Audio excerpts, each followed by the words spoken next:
My name is Karen Norheim. I am president of American Crane and Equipment Corporation. I'm excited to be here today for Design Point's More is Possible event for 2020.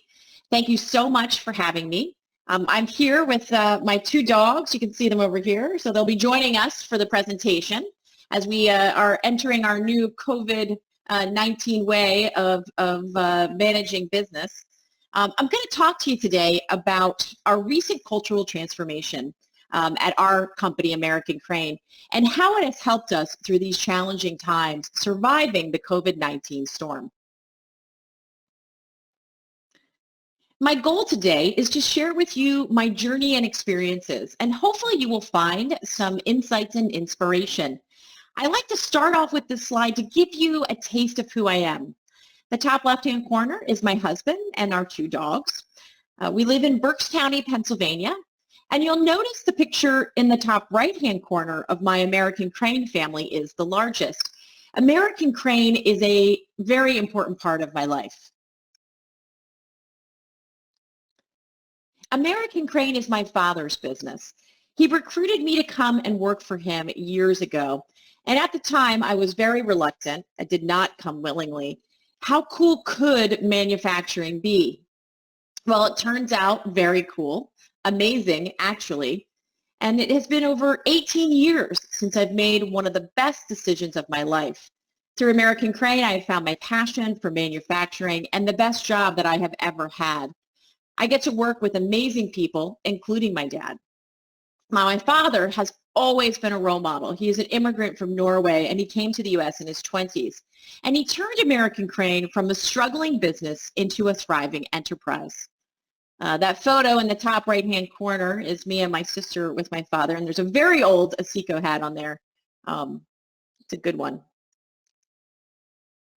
So I fell in love with our company. I truly believe we make some beautiful machinery.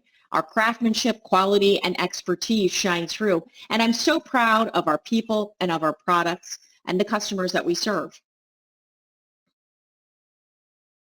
Today, we have approximately 180 employees, and all of our manufacturing plants are located in Pennsylvania.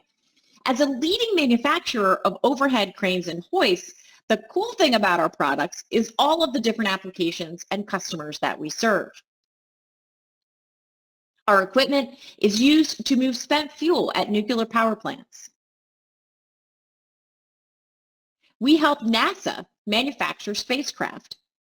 That capsule on the right is the Orion spacecraft, which is part of NASA's mission to Mars and deep space. We even lift fish, allowing them to move up and down river around hydro plants. So the pathway to where I am today did not happen overnight. My father has taught me well, and I will share the key lessons that I learned that ultimately resulted in me stepping up to lead our company and have helped me to navigate my company through the uncharted waters we are in today. The first lesson was to be the gardener. My job is to ensure that the environment at our company allows our people to thrive, to be the steward taking the company into the future. To plant a garden is to believe in tomorrow. At the time, our culture was much like old Viking law, an unwritten code of conduct passed down from generation to generation. And it was good. We had been successful, even in tough times. My father returned from a trip to Norway, and he had found this poster with old Viking laws. He got very excited, and he said, "This is us. This represents our culture." And he was right. His second lesson was to be a Viking. What lessons can we learn from old Viking laws? Well, be brave and aggressive in the battles of our business. Be a good merchant and have integrity in what you do. Be prepared with our weapons, our awesome people and products, and keep the camp in order. Stay organized and have purpose. These fearsome sea wolves certainly had grit, and they were more than just warriors. They were merchants, shipbuilders, and farmers. Their influence is still present today, even though they have been long gone for over 1,000 years. Now, I could do a whole presentation on lessons for business from the Vikings, but that is for another day. Wisdom is welcome wherever it comes. This is from an Icelandic saga. So as I continue to tell you my saga, it comes with the next thought of the gift of wisdom, which came not from my dad, but from an employee, our buyer. She helped me realize that there was something else I needed to do. We had always had a good relationship, very open and honest. And one day she looked at me and said, "Karen, can I ask you a personal question?" I said, "Of course." She asked, "What are you going to do when your dad is gone? Are you going to sell the business?" I was floored. It had been over 15 years at the time of me putting my blood, sweat, and tears into knowing the business. But if Becky didn't know I was in it for the long haul, then others didn't know either. And I am grateful for her for opening my eyes. I needed to create a cultural reboot. I needed to solidify the founder's legacy and the culture my dad had created while conveying the commitment of our family and myself to the business. Last summer, I had the pleasure of traveling with my family to Norway, and this photo is of the midnight sun setting on Midsummer's Night in Lugra. It is the island that my father grew up on, once home to the Vikings. We needed to recalibrate to make sure we had a clear understanding of who we are and where we are going. We needed to find our sunstone. The Vikings, these long-distance seafaring travelers ventured as far as the Middle East and North America, and they did so without any access to modern navigational instruments. Instead, they looked to the sun, moon, and stars, migrational patterns of birds and whales, even chants and rhymes to navigate the seas and discover new land. Recent research shows that they also used a sunstone, Icelandic spar, a crystal to locate the sun in the sky when the skies are covered with clouds. A sunstone is something to use to guide the way, to check that you are on course. I came across the word grit and it just stuck with me. It summed up in one word who our people are, who my dad is, who I am. Grit is the raw endurance, perseverance, and passion to keep going despite obstacles. Grit is knowing who you are and where you are headed and moving determinedly forward with eyes fixed on the mark rather than the obstacles that lie in the wait. Why did we need a cultural reboot? Why was it so important? Well, we needed to find our sunstone, grit matters, so we can check if we are on course even if the sun is not shining and challenges arise.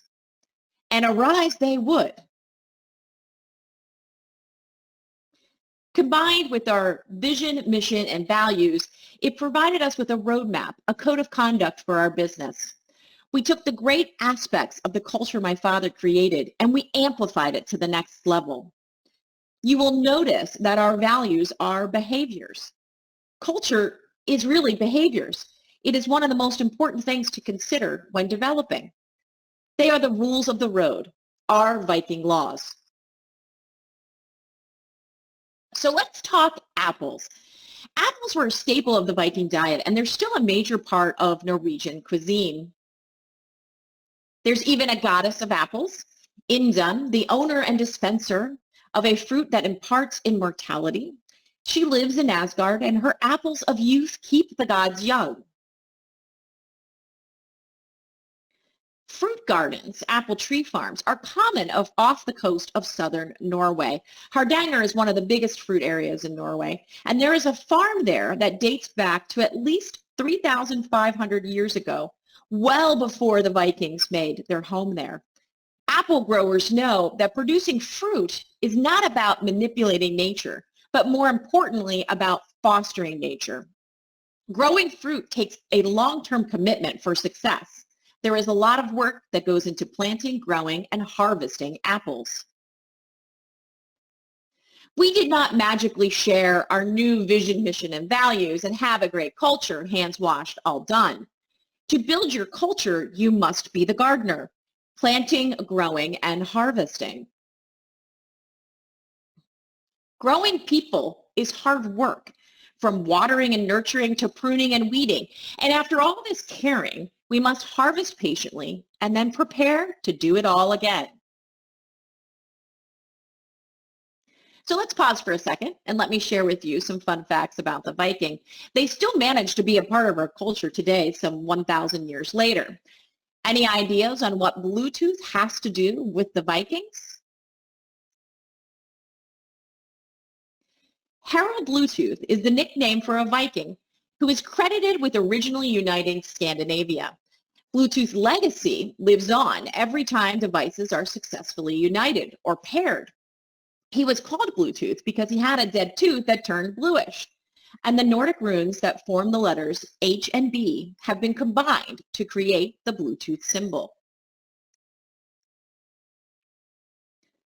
This is another picture from the island that my father grew up on, Lugra, and you'll notice that it looks like farmland. In spite of their pillaging reputation, most Vikings were not warriors, but farmers, gardeners. And their familiarity with the North Atlantic climate and poor soil in Norway turned the Vikings into maritime people who were looking for a better life on the other side of the ocean. I learned my lessons well, to be a Viking, using our sunstone to brave and enter uncharted waters and weather storms, finding our way even when it's cloudy. And to be a gardener, preparing and cultivating ourselves so we are ready for the battles of our business and life. Navigate the seas of our business with the bounty of our garden at our back. Our recalibration was successful, and I was happy with the progress and harvest that we had been reaping. But March 2020, almost 2 years from our reboot, brought the real test of our cultural transformation, our sunstone, our grit. I used to use this slide to talk about the challenges of getting our culture recalibrated. Now I look at it and laugh and can only think of all the madness that we have endured in 2020. If I could go back in time and talk with my 2019 self and let that version of me know what happened, what is still happening in 2020, my 2019 version would laugh and say, no way. Maybe when pigs fly. Well, fly they did. The week of March 8th, COVID storm is on the horizon. Measured cases are 100,000 worldwide. Monday of that week, I was in New York City at a speaking event, and I was practicing my COVID bow as we had started to no longer do handshakes. By Tuesday, we had drafted our first COVID policy. On Wednesday, I was in D.C. I traveled to the White House to visit with staff, and there were small signs of growing concern. By Thursday, all meetings with members of Congress and Senate had been canceled and moved to the phone. Basically, I watched D.C. close. I was supposed to head to yet another event at Penn State, but this was canceled. I was thoroughly freaked out, and I was grateful to be back on my way to Pennsylvania, home, as I could feel the storm line approaching, and I knew I needed to give it my attention. That Friday in the office, the 13th, we emailed our first ever pandemic policy. We stopped all non-essential travel and visitors, thinking that we would be allowing that again in April. Ha ha. We instituted our first ever text communication alert system. The storm had arrived, and it had started to rain. By Monday the following week, we held our first ever company-wide virtual meeting about COVID-19. We were communicating to our customers our policy. The race for alternate disinfectant had started. My personal favorite is Wet and Forget Indoor. Thank you, Ace Hardware. Our IT was mobilizing for our first ever mass remote workforce. By Wednesday the 17th, we had started our first ever virtual leadership meeting. We were text messaging updates twice a week and sending regular emails to staff. We had figured out a plan to stay open as an essential workforce.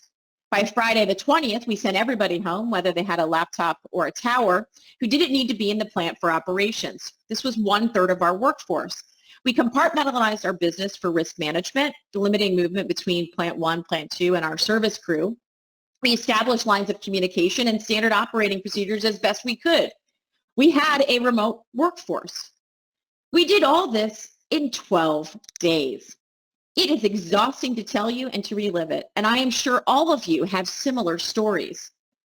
Winston Churchill said, "I never worry about action, only about inaction." Well, we were in full action mode. There is a great historical fiction book about Churchill called The Splendid and the Vile by Eric Larson, and I highly recommend it as COVID-19 reading. And it didn't end. The waves kept coming, and thus the never-ending late nights, webinars, struggle for PPP loans, finding masks, et cetera, et cetera. You all know this. You've been through this. Worrying about our service staff on the road, trying to make sure everyone stayed safe while meeting our customer needs and keeping the wheels of our business rolling. This was the battle for our business, and we used our culture as a sword to help us through, our grit. Another great Churchill quote, "If you're going through hell, keep going." So let's pause for a moment and talk about grit. As you can imagine, I am a bit obsessed with the word, and I always have an eye out for books and content related to it.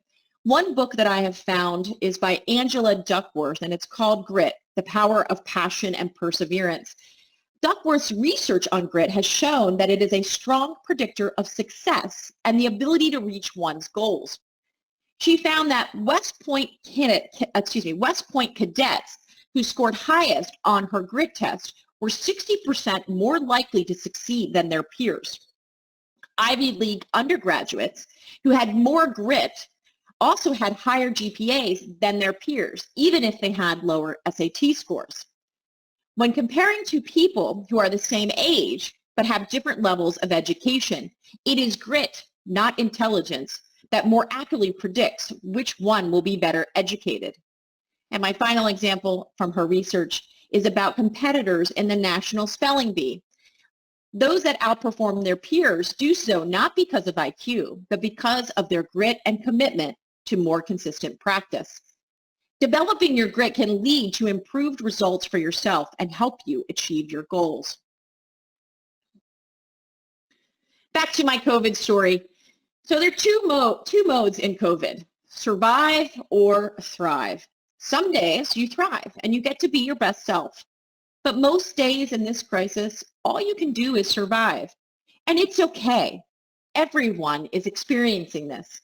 So be sure to give yourself some grace and those around you grace, and acknowledge the gravity of what we are enduring.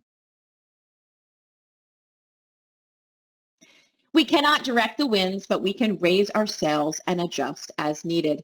Well, adjust we did. Our workforce rallied. We overcame the waves. We kept the ship afloat.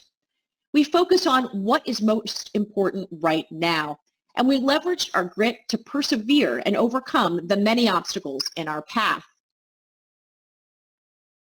We created our rallying cry, "Together we can outlast this storm," realizing that challenges bring opportunities and that we needed to stay the course.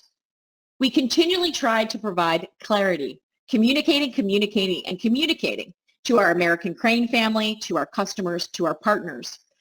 As a leader, part of your role is Chief Reminding Officer. So to keep in touch with our scattered workforce, we sent postcards, COVID survival kits. We do video updates, Friday emails, communicating. Leverage text messages, video, email, posters. We have training on COVID. We do now monthly virtual supervisor meetings and virtual department meetings. We provide free lunch Fridays for our on-site staff. We hired an ER doctor to give advice to our people through a virtual town hall. We have short weekly virtual leadership check-ins as well as a monthly virtual deep dive. And I meet virtually weekly with all of my leadership team to discuss strategy issues, their development, and initiatives. And last but not least, we leveraged our technology and our ability to adapt and innovate to survive. COVID brought many firsts. First virtual meeting for our entire company. First time we used Microsoft Teams. First time we did remote collaboration as an engineering department. First time we did remote factory acceptance tests. The list goes on and on. With it came all this pain and toil that we had no choice but to endure. In spite of the pain, we noticed an interesting silver lining: increased productivity. Our team did not skip a beat. Our cultural reboot had laid the groundwork, providing us with the bounty to allow us to endure. And the increase in productivity I attribute to the COVID-19 storm itself. And it's for these reasons. One of them is one time has to be the first time. This is the idea of getting out of your comfort zone. That's really where growth arrives. Eleanor Roosevelt said it best: do one thing every day that scares you. In a rare moment during COVID-19, we collectively as an organization got way out of our comfort zone. And this resulted in growth and innovation of our people and company. Now, I know I have several of my engineering staff in this session, so I will give them a quick shout out.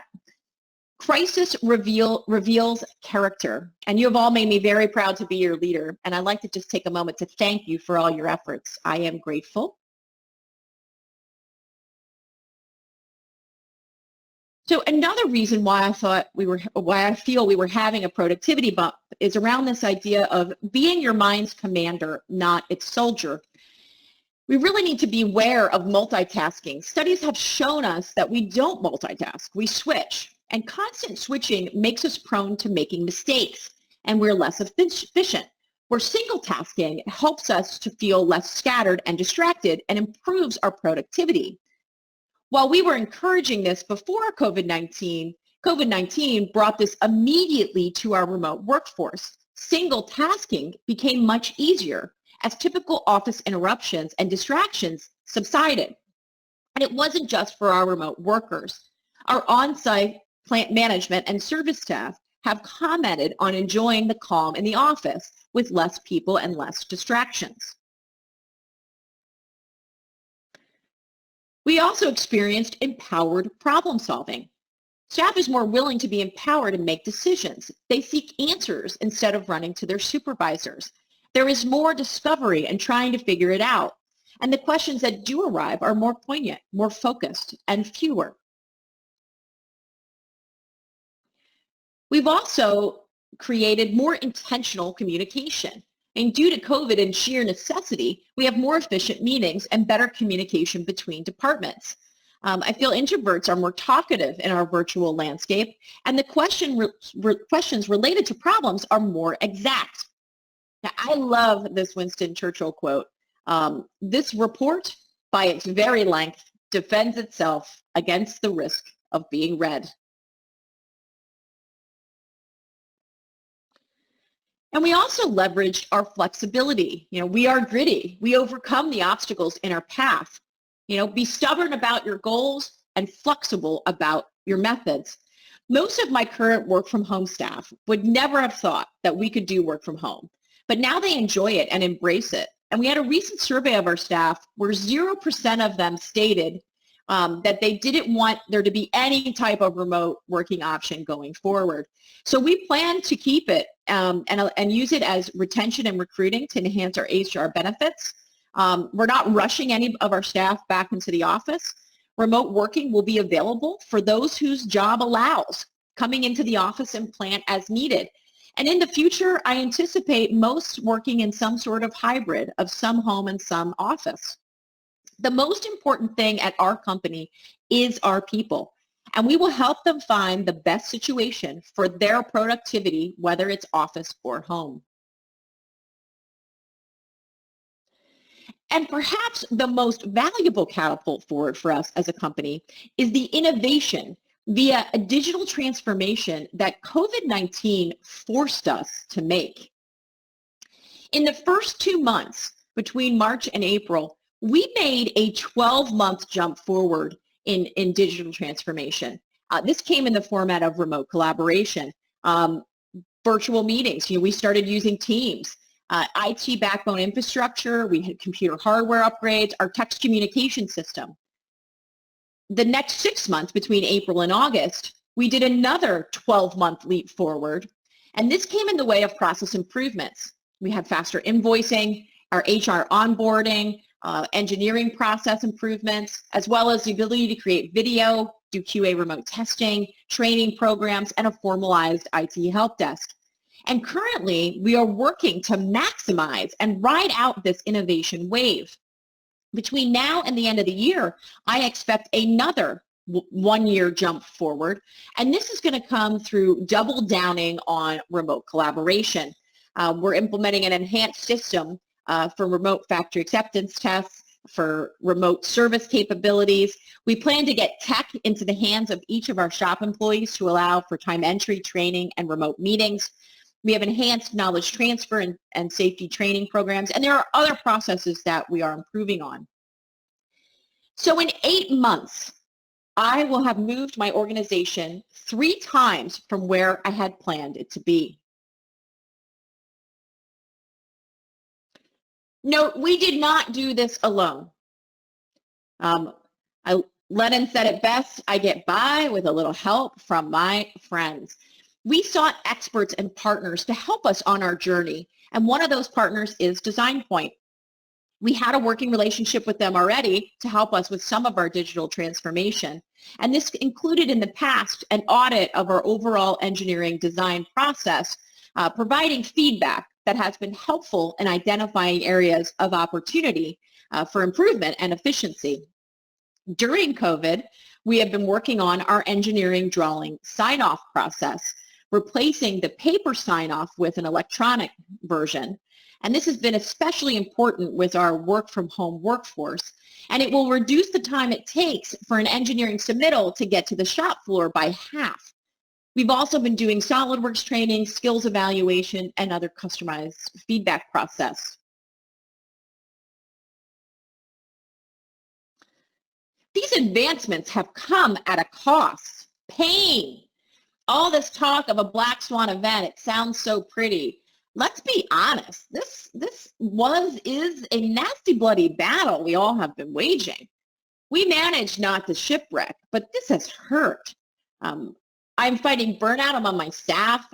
I'm personally fighting burnout. There's been project delays, order delays, supplier delivery delays, lackluster sales, extra expense due to COVID, resource strain due to COVID crisis response management, and just general fatigue. And this is why the Viking in me refuses to allow us to lose any ground on the innovations and productivity boost we have gained.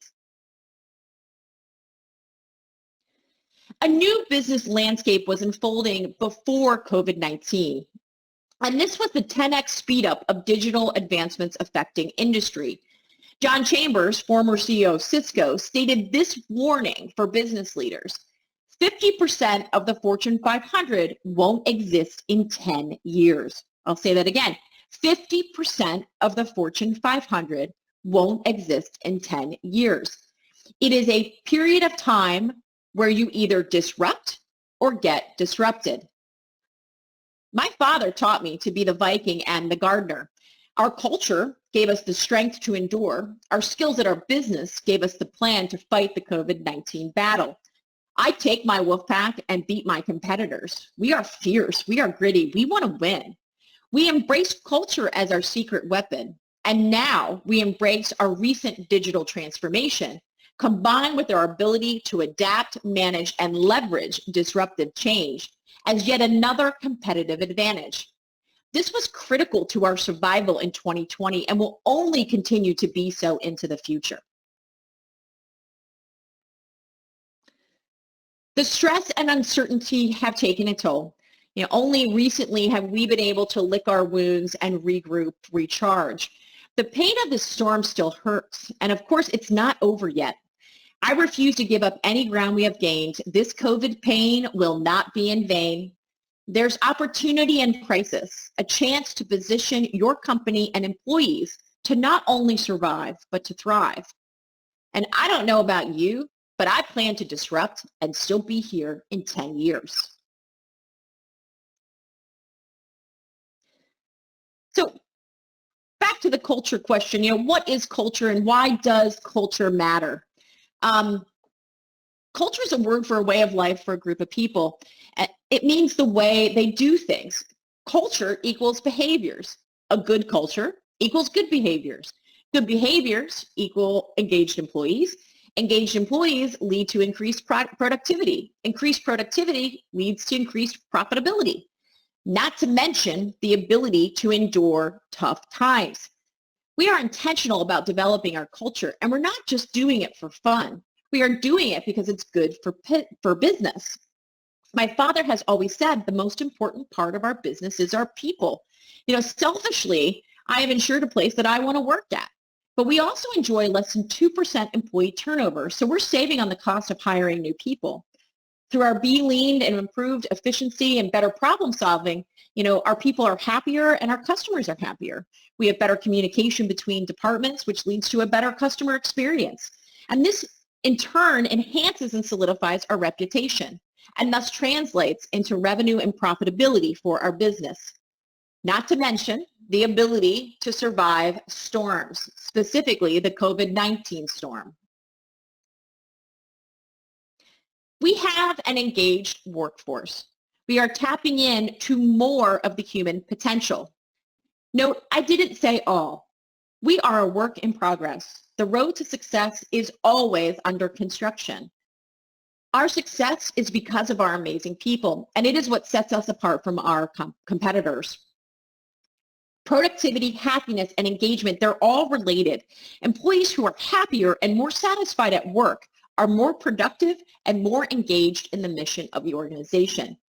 Our cultural transformation is good for our employees, and it's good for our business.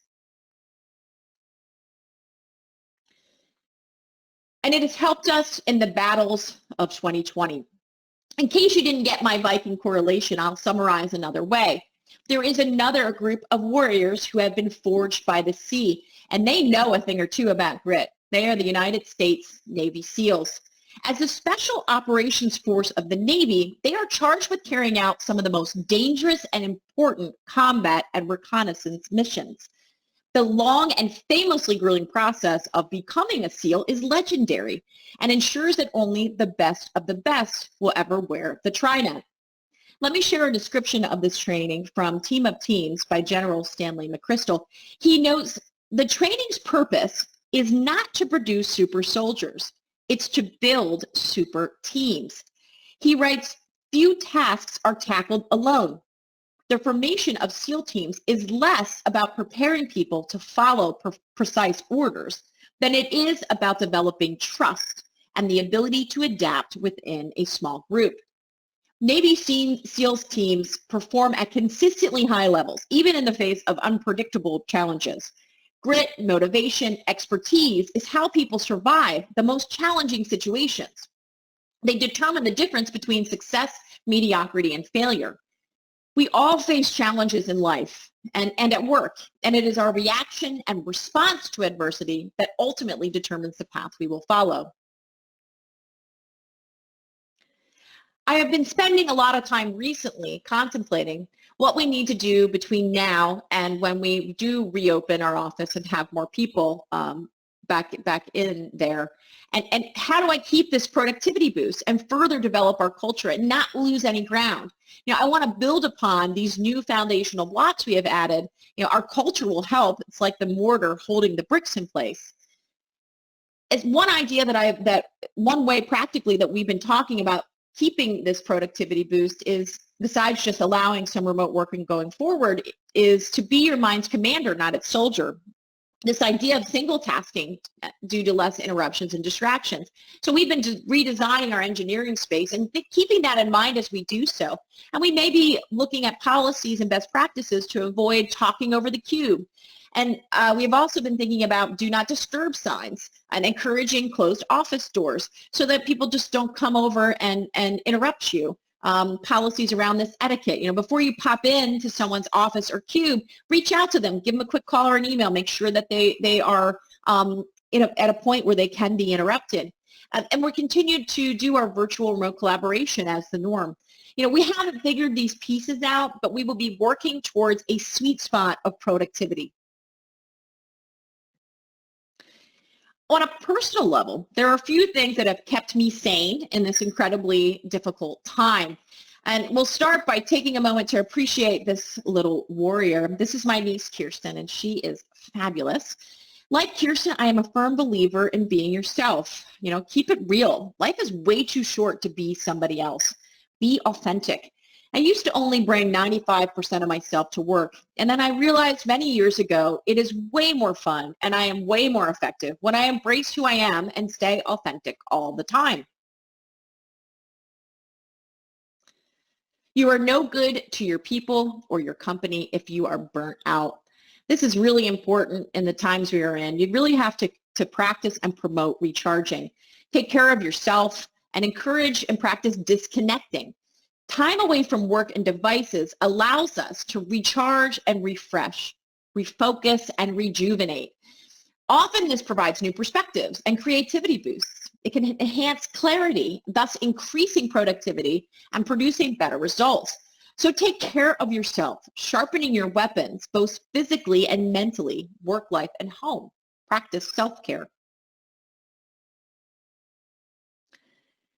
Relationships currency cannot be bought. It must be earned. Invest the time. Relationships, whether they're work or personal, they don't form overnight. They take time. By being authentic and curious, you can show people that you care and that you're interested in them, and you can build trust. Share yourself, be relatable, show your scars, be human, and build up your relationship capital like a currency. You never know when you will have a rainy day like COVID-19 and need to ask for help. As I mentioned, Design Point is one of our partners. We have developed a relationship that we were able to tap into during this crisis. Of course, that's not the only relationship we have. We have been cultivating relationships with our employees, with our vendors. I personally have relationships with other business owners, which was invaluable as we leaned upon each other for help and advice as we managed our way through the trials of 2020. And be a perpetual student. Be curious. Einstein said, "I have no special talents. I am only passionately curious." There is no finish line. We are on a journey. Stay sharp, look for others who have been successful, and learn. Mistakes can be great learning moments. Leverage your failures for future success and sharpen your weapons, both physically and mentally, work life and home. I have leveraged this crisis to learn from others, to learn about myself and my people, and it has been an opportunity to grow. I will share with you the mantra that my husband and I choose to live our life by. Today, I will be happier than a bird with a French fry. It does stem from an incident at the Jersey Shore where he was attacked by seagulls. And when I see it in my kitchen, I relive the moment and remember to be intentional about our happiness. I am a firm believer in having fun and not taking ourselves too seriously. Have gratitude and live in the moment. Happiness to me means enjoying life. Life is a journey, so we might as well enjoy the ride. Without fun and humor, I would never have made it through these last 7 months. A recent study pre-COVID talked about disengaged U.S. employees were costing us about $550 million annually in lost productivity. Workplace stress was costing us about $300 billion per year, and 95% of HR leaders said burnout was hurting retention. I can only imagine what these numbers are during COVID.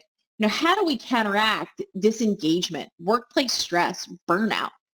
How do we attract a more diverse workforce? How do we attract anyone to our businesses?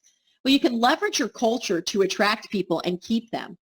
All people want to feel respected and find meaning in their work. We have to create the right environment for everyone to thrive.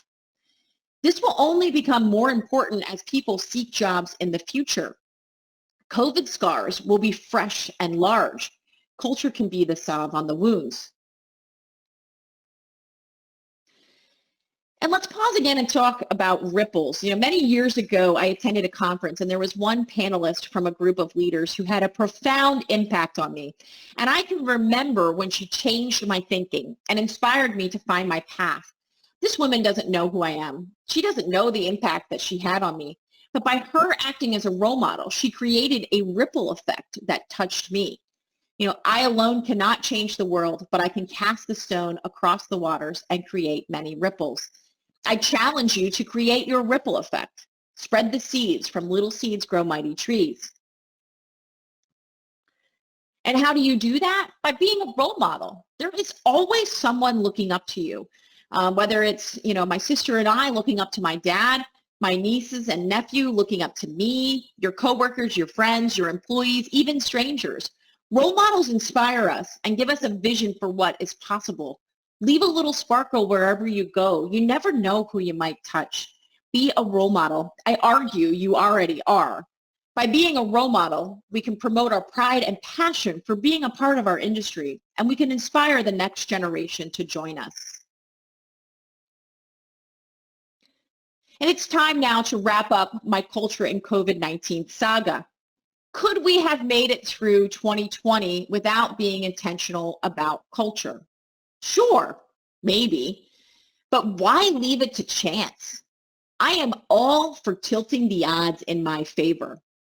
I plan to take my American Crane family into the future and thrive, using our grit to get there.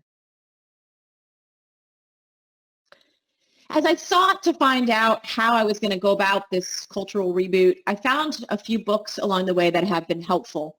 One of them is a book called 2-Second Lean by Paul Akers. The second is Personal Productivity Secrets by Maura Thomas, which is great for the cultural reboot, but also great personal advice on how you can manage your attention versus time. We've really moved to an era now where it is our attention that we have to manage, not our time. Everything's trying to grab your attention, your device, email. It's a really good book for tips on how to deal with that. And then Culture by Design by David Freeman, which our cultural reboot is also loosely based on. So COVID has brought a sudden and acute awareness of impermanence. The unknown has come to us. And this isn't just an interruption, some strange phase after which life will resume. It is a break from all that came before. The world is going to look different on the other side. The landscape may be familiar, but do not fool yourself by thinking you can go back to how it was before. Change is the only constant. Disrupt or be disrupted. The real voyage of discovery consists not in seeking new landscapes, but in having new eyes. That is from Marcel Proust. This experience we are having has imparted upon us a gift, the gift of new eyes, new perspectives. Embrace these new eyes as tools with which you can solve the problems before you. I believe part of our success at American Crane over the years is our ability to endure and adapt in a world of impermanence, to see new tools and apply them, and to be continually evolving, knowing the journey never ends. Storms pass and come again. I would classify the ability to deal with this as part of what it means to be gritty. So embrace your new eyes and take in and leverage the new perspectives you have been gifted. And remember, storms don't last forever. I will leave you with this quote. And once the storm is over, you won't remember how you made it through, how you managed to survive. You won't even be sure whether the storm is really over. But one thing is certain, when you come out of the storm, you won't be the same person who walked in. This storm will change us as people, individuals, as companies. But I am confident that who we become will be stronger and greater than who we were before. We have learned how to better sail our ships and are now tougher people. We will be better prepared for future battles, future storms that may arise. Thank you so much for having me today. This is my contact email. If you'd like to learn more about Grit Matters or get a PDF of my favorite books, quotes, and life hacks, feel free to reach out to me. And I want to thank again Design Point for having me. It has been an honor to be a part of your conference.